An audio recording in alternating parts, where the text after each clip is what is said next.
Welcome to Steno Compendium. Get ready for the dictation. 5 seconds.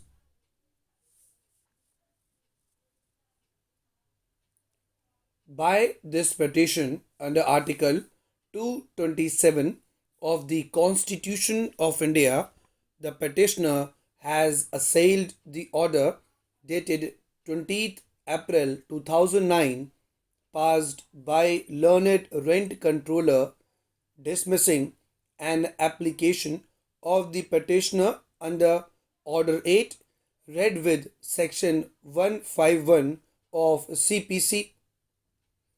Brief facts relevant for the purpose of deciding this petition are that the respondent filed an eviction petition against the petitioner herein under Section 14A and D of Delhi Rent Control Act DRC.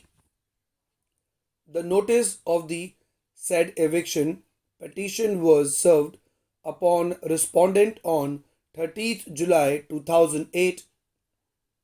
In terms of Order 8 of CPC, respondent was supposed to file written statement within 30 days, but no written statement was filed within the period of 30 days. No application was made for extension of time in filing written statement after 30 days. The matter was listed before the trial court on 13th October 2008. On that day, instead of filing written statement, an adjournment was sought by the petitioner herein on the ground that his counsel was out of station. The trial court observed that 2.5 months had passed since service of summons on the petitioner and no written statement had been filed and no application had been made for extension of time. He closed the right of present petitioner to file the written statement. After this order was passed, the petitioner made an application under Order 8 read with Section 151 CPC seeking leave to file the written statement, and in that application the petitioner took the ground that he could not file written statement within the statutory period since he had to frequently visit Kolkata in connection with other cases being faced by him, and because of this he was facing financial crisis.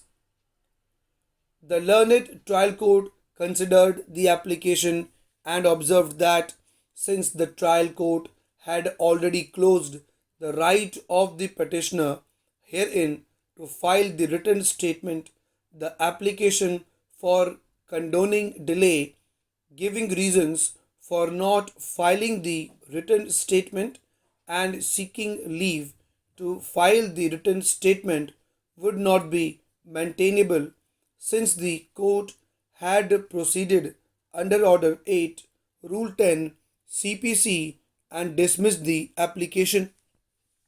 It is submitted by counsel for the petitioner that the trial court was wrong in saying that it could not entertain an application under Order 8 after it had already acted under Order 8, Rule 10 CPC and closed the right of the present petitioner to file written statement.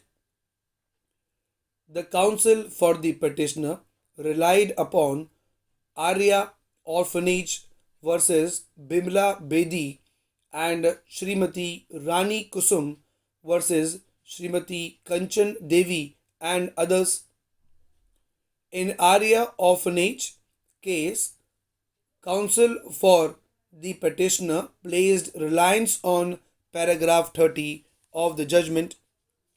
This paragraph of the judgment is not the ratio of the judgment.